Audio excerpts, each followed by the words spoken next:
Bonjour, aujourd'hui nous allons voir la séquence de quatrième à propos des équations.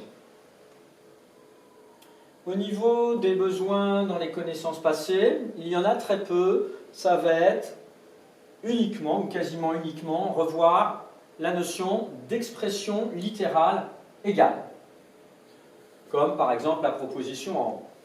Au niveau des nouveautés, il n'y en a pas beaucoup dans cette séquence, mais elles vont être assez utilisées également dans les années futures, que ce soit en troisième ou au lycée. Donc, dans les connaissances et compétences à acquérir, il va y avoir tester si un nombre est solution d'une équation. Là, on se rapprochera vraiment de ce point passé. Résoudre algébriquement une équation du premier degré. Algébriquement, c'est en lien avec l'algèbre, donc la notion essentiellement de calcul. Introduire une lettre pour désigner une valeur inconnue, ça on en a déjà un peu parlé dans les expressions littérales, et mettre un problème en équation, un problème par exemple un peu comme celui qui est proposé en haut à droite. Et donc résoudre une équation, j'insiste quand même puisque ça va être le gros sujet de cette séquence, ça va être ce type de choses. Commençons tout de suite par quelques définitions et des généralités sur c'est quoi une équation. Alors une équation, c'est une égalité dans laquelle va figurer une inconnue ou un nombre, ou plusieurs qui vont donc être inconnus. Donc on parle d'une égalité avec une ou plusieurs inconnus, ou une égalité avec un nombre ou plusieurs inconnus. Deuxième définition, une solution de l'équation. Vous verrez, ce sera quelque chose qui sera fréquent et systématique dès que vous aurez à résoudre une équation. Ça, ce sera la troisième définition après. Donc, une solution de l'équation est une valeur de ce nombre, donc celui-ci, le fameux nombre inconnu, ou de ces nombres. Donc, c'est une valeur qui va vérifier l'égalité. Alors, s'il y avait plusieurs inconnus, il y aurait plusieurs nombres nécessaires. Mais on va commencer par simple en quatrième. Et ce qui va donc nous être très demandé quand il y aura une équation, ce sera de la résoudre. Et résoudre une équation, ça va être trouver toutes les solutions possibles. Vous verrez en troisième qu'il peut y avoir une solution, il peut y avoir deux solutions, il peut y avoir plusieurs solutions, une infinité de solutions, aucune solution, donc il y aura différentes situations. Ces trois définitions, il faut les maîtriser, vous allez les retrouver dans des exercices. Donc comme je le mets d'habitude, pour attirer l'attention, un trait rouge dans la marge, c'est à savoir et à avoir compris également. Quelques exemples d'équations. Donc par exemple ici, on a bien une égalité, et on a ici un même nombre inconnu qui s'appelle x. Donc c'est une équation à une inconnue que l'on retrouve dans les deux membres, le membre de gauche, le membre de droite. Là, c'est une autre équation avec d'inconnu y, c'est plus x, c'est y, qu'on retrouve que dans un membre, ce n'est pas un problème. Et puis ici, c'est une équation toujours avec une seule inconnue qui s'appelle y, c'est au carré, mais c'est une seule et même inconnue y. Alors ce type d'équation, vous apprendrez à les résoudre en troisième. Ces deux-là, vous apprendrez à les résoudre cette année. J'aurais pu aussi rajouter, comme exemple, une équation avec deux inconnues, par exemple 4x moins y égale 2. Ça, c'est toujours une égalité avec deux nombres qui sont inconnus, donc c'est deux inconnues différentes. Mais ce type de choses, vous apprendrez à les résoudre au lycée. Et en plus, il faudra à ce moment-là deux équations avec ces deux inconnus. Donc on n'en parle pas plus, il faudra patienter. Petit 2, vérifier une solution. Donc en fait, la question qu'on va se poser, c'est on veut tester, on veut vérifier si une valeur est solution d'une équation. Et bien à ce moment-là, cela va revenir à vérifier l'égalité pour cette valeur. Est-ce que l'égalité est vraie pour cette valeur. Et ça, normalement, vous avez déjà appris à le faire, et un peu en 5e, et souvent en 4e dans une séquence précédente. Donc ça, c'est pas à savoir par cœur, donc je mets des pointillés rouges, mais c'est à savoir utiliser. Exemple, vous allez mieux comprendre ce dont il s'agit. On veut tester, on veut vérifier si le nombre 2 est solution de cette équation-ci. 4x moins 3 égale 5 moins x. C'est une égalité avec une inconnue dans deux membres, donc c'est bien une équation. Donc pour vérifier si 2 est solution, eh bien, comme vous l'avez vu dans le passé, on va vérifier en remplaçant l'inconnu par le nombre proposé dans les deux membres, mais séparément. On va calculer le premier membre, puis on va calculer le deuxième membre. Pourquoi séparément? Rappelez-vous, on n'est pas sûr que 2 soit solution, donc on n'est pas sûr que ce sera encore égal. C'est pour ça qu'on va calculer séparément. Donc on prend le premier membre, on va remplacer x par 2 et on calcule. Pour x égale 2, on recopie déjà le premier membre. 4x, on sait maintenant que c'est 4 fois x, donc on remplace notre x par 2. 4 fois 2 moins 3, on calcule en respectant les règles des priorités. 8 moins 3 égale 5. Donc ça, c'est pour le premier membre. Et donc maintenant, attention, on va calculer séparément le deuxième membre, puis on comparera. Donc le deuxième membre, c'est 5 moins x. On va calculer toujours avec x égale 2. Et on espère trouver 5 pour que ce soit la même chose. Donc on procède de la même manière. 5 moins x, ça fait 5 moins 2, égale 3. Et maintenant, on va comparer nos deux résultats. Ben, quand x égale 2, on trouve 5. Quand x égale 2, on trouve 3. Donc là, on n'a pas ce premier membre qui est égal à ce deuxième membre. Donc, comme 5 différent de 3, on en déduit que 2 ne vérifie pas l'égalité. Et souvenez-vous des définitions précédentes. Trouver une solution, c'est vérifier l'égalité. Comme ça ne vérifie pas l'égalité, on peut conclure que 2 n'est pas solution de l'équation. Bien sûr, pour ce type d'exercice, on vous impose une valeur et on vous demande de tester pour cette valeur. Voilà, tester pour une valeur.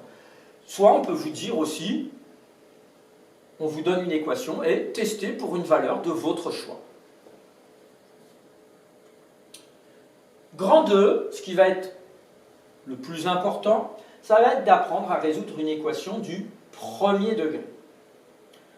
Alors on sait ce qu'est une équation, on sait ce qu'est résoudre, ça va être trouver là ou les solutions de l'équation. Du premier degré, on ne sait pas encore ce que c'est. Eh bien c'est assez simple. En fait, le degré de l'équation, il va dépendre de l'exposant de l'inconnu. Une équation est dite du premier degré quand le plus grand exposant de l'inconnu est 1. Par exemple, souvenez-vous dans le style des exemples d'équations qu'on avait donnés, si par exemple on a x plus 3 égale 5, si on a autre équation, 45 égale y carré, ou 7 plus x carré égale x. Et bien là, l'inconnu c'est x. On sait que son exposant est 1, parce que x c'est pareil que x exposant 1, grâce à la séquence des puissances. Donc là, c'est une équation du premier degré. Par contre ici, l'exposant de l'inconnu est 2, donc ce ne serait pas une équation du premier degré, ce serait une équation du second degré, et comme je l'ai dit, ça vous apprendrez à les résoudre en troisième. Et puis là, on a des inconnus, ça je pourrais même rajouter un plus y. On regarde les exposants, là c'est 1, là c'est 1, mais là c'est 2. Donc comme le plus grand exposant d'inconnu est 2, ce serait aussi une équation du second degré.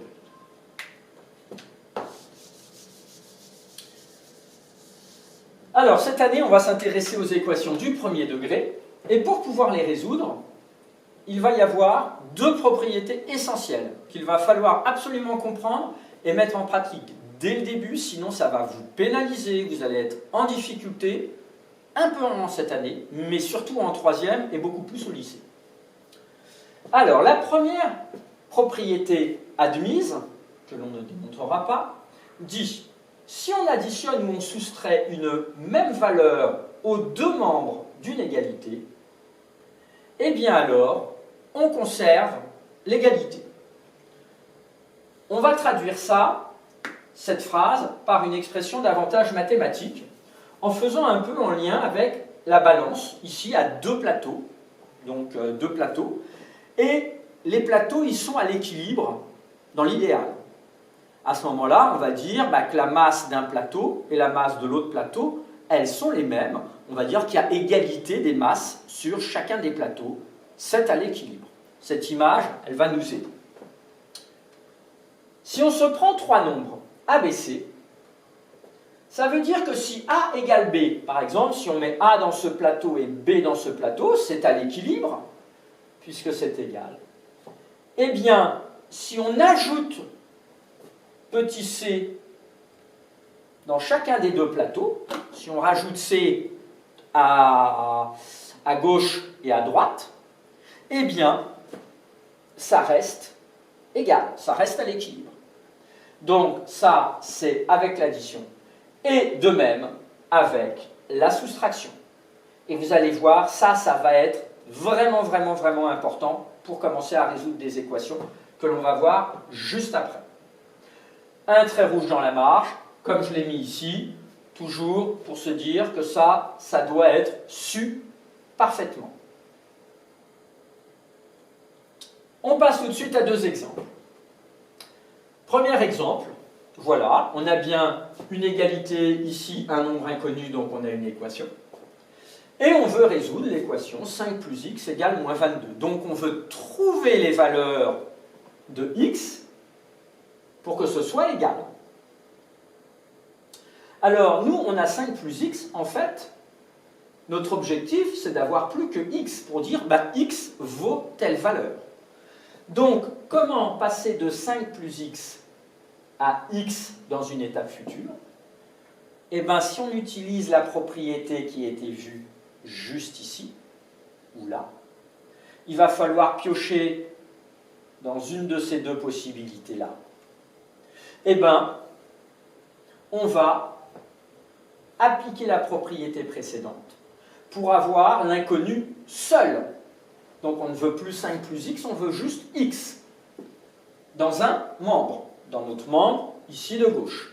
Et bien pour ça, on va soustraire 5 aux deux membres.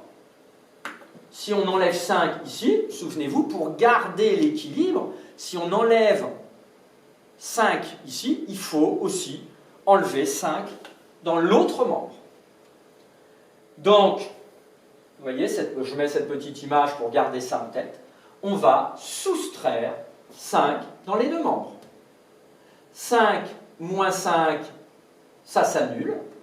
Donc il va nous rester x, et moins 22 moins 5, moins 27. Ça y est, on a trouvé la valeur de l'inconnu x, qui doit valoir moins 27. D'ailleurs, on peut vérifier rapidement de tête. 5 plus moins 27, ça fait bien moins 22. Il nous reste à conclure. Et on dira rapidement, la solution est moins 27. Important de mettre une petite phrase de conclusion, puisque vous trouverez plus tard des équations où il n'y aura pas de solution, ou bien où il y aura plusieurs solutions. Donc, on trouvera un résultat, mais il faudra conclure aussi après. Deuxième exemple, un peu du même style. X moins 2, nous là aussi, on applique ce type de choses, cette même méthode. On ne veut pas x moins 2, on veut uniquement x.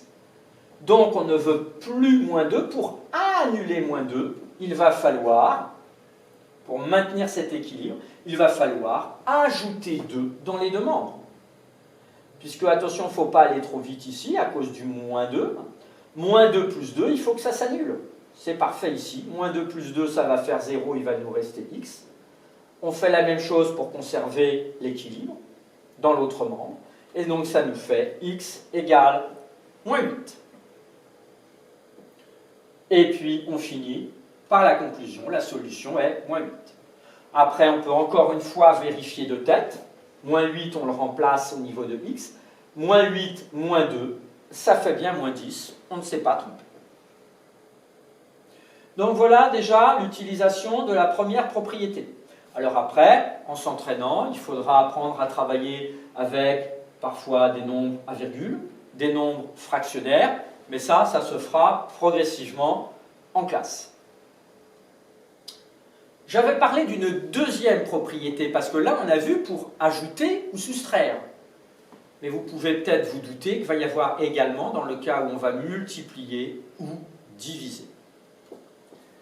Eh bien, si on multiplie ou on divise par une même valeur, mais attention, il faut que ce soit pas 0 pour la division, on ne sait pas diviser par 0, les demandes d'une égalité, eh bien, on va à nouveau conserver l'égalité.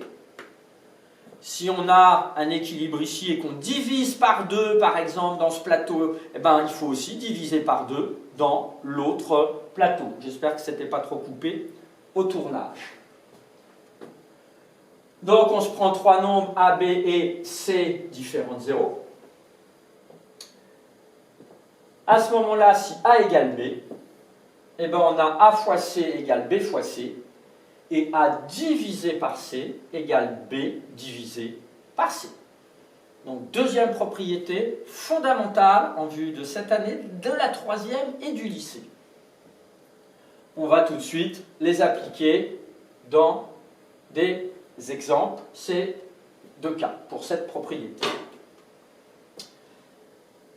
Première équation, 2x égale moins 22. C'est bien une équation, l'inconnu est x.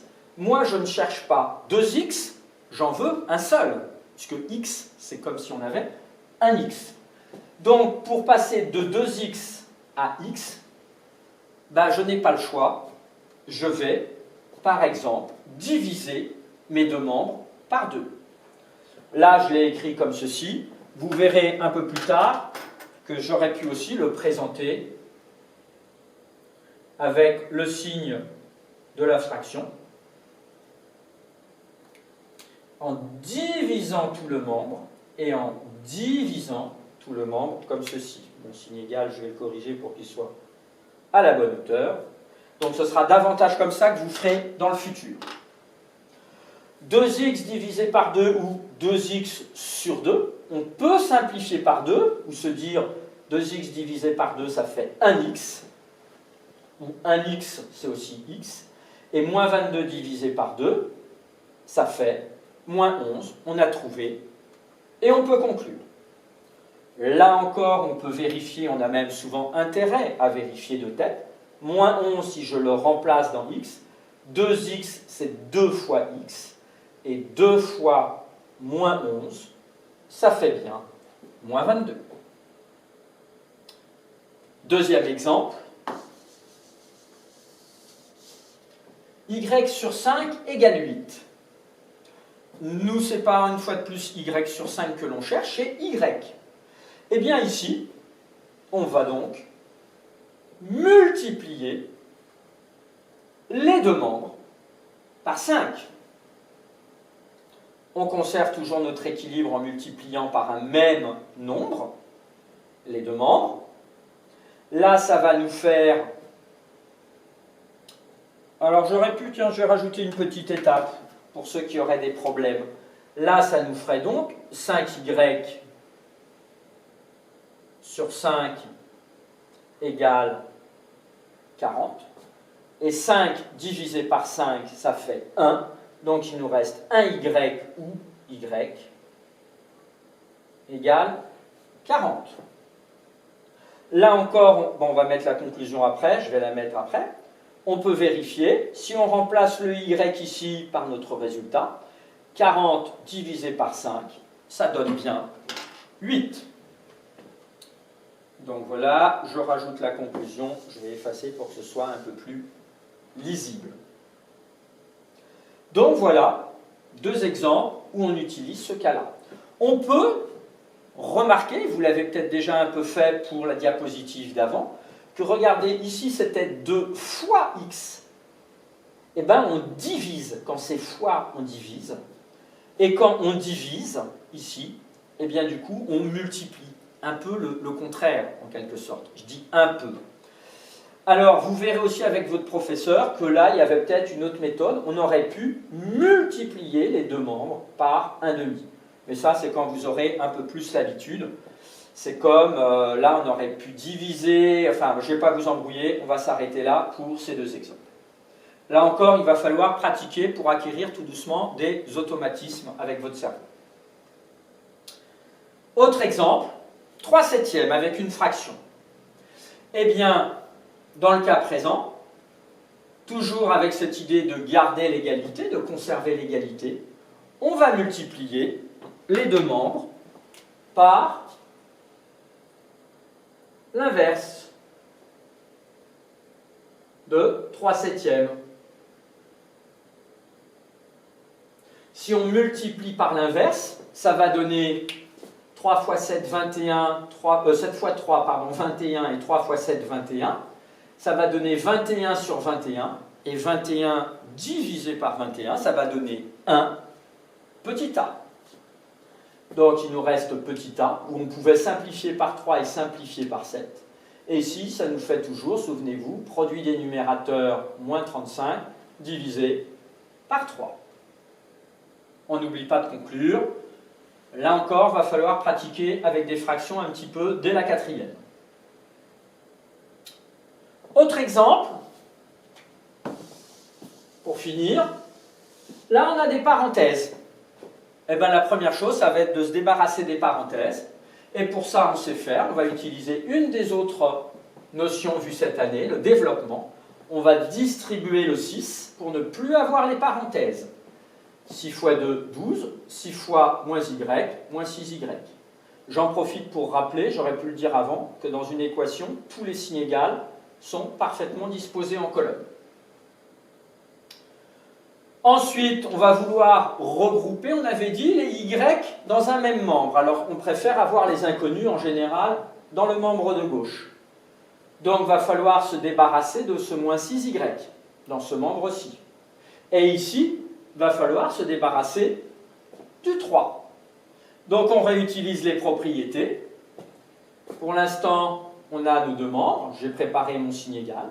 Là, je veux me débarrasser du 3, donc je vais soustraire 3, mais ici aussi. Ici, je veux me débarrasser du moins 6y, donc je vais ajouter 6y dans les deux membres. J'ai mis deux couleurs différentes pour bien voir ce qui fonctionne ensemble. En fait, j'ai appliqué deux fois la propriété. J'ai soustrait 3, j'ai ajouté 6y. Maintenant, on réduit. 3 moins 3, ça va s'annuler.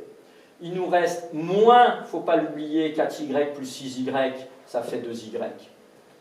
Ici, 12 moins 3, ça fait 9. Moins 6y plus 6y, ça fait 0. Ensuite, on va réutiliser une des propriétés. Nous, ce n'est pas 2y que l'on veut, mais c'est 9. Donc, on divise les deux membres par 9, comme on a appris à le faire précédemment. Ça permet de conserver l'égalité. S'il y en a qui ont besoin de remettre de la couleur, ils peuvent. Ça permet de le rendre plus lisible et d'y être plus attentif pour le cerveau. Et donc, on trouve y égale 9/2. C'est simplifié. On pourrait écrire que c'est 4,5, mais on n'a pas d'obligation. Et on n'oublie pas de conclure. Dernière information, dernier paragraphe de cette séquence, mettre un problème en équation. Donc, une fois que vous aurez appris à résoudre des équations, il va falloir les utiliser dans des situations plus pratiques. Pour ça, il va y avoir une méthode.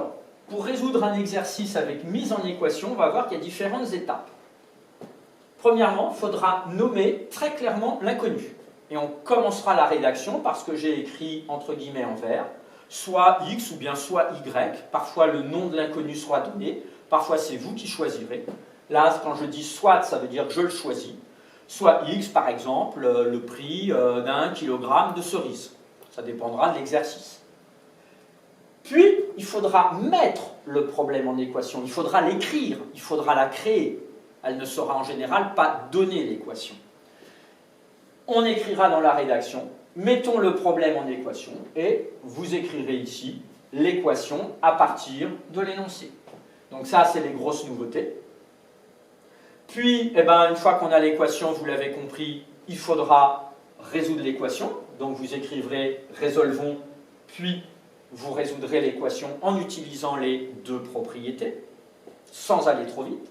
Et enfin, vous conclurez en répondant à la question posée. Si on vous demande quel est le prix d'un calculer le prix d'un kilogramme de cerises, il faudra que la conclusion soit donc le prix d'un kilogramme de cerises est. Et petite remarque, je l'ai mis entre parenthèses, il faudra penser à vérifier la vraisemblance du résultat. Est-ce que votre résultat est cohérent ou bien est-ce qu'il est aberrant? S'il est aberrant, il faudra vérifier et chercher votre erreur. Si c'est vraisemblable, il n'y a pas de problème. Vous n'aurez rien à faire de spécifique. Par exemple, un résultat aberrant, c'est le prix d'un kilogramme de cerises, vous arrivez à 30 centimes, ou bien 600 €. Là, vous vous direz, ce n'est pas cohérent par rapport à la vie pratique. Donc, voilà pour cette séquence. Comme d'habitude, il faut pratiquer, il faut vous assurer que vous avez bien compris. N'hésitez pas à poser des questions à votre enseignant, à des camarades, à chercher dans votre tête, à chercher dans votre cahier ou dans votre livre, de manière à ce que ça se consolide tout doucement en mémoire. Bonne utilisation et bonne mise en pratique de cette notion qui est importante. À bientôt!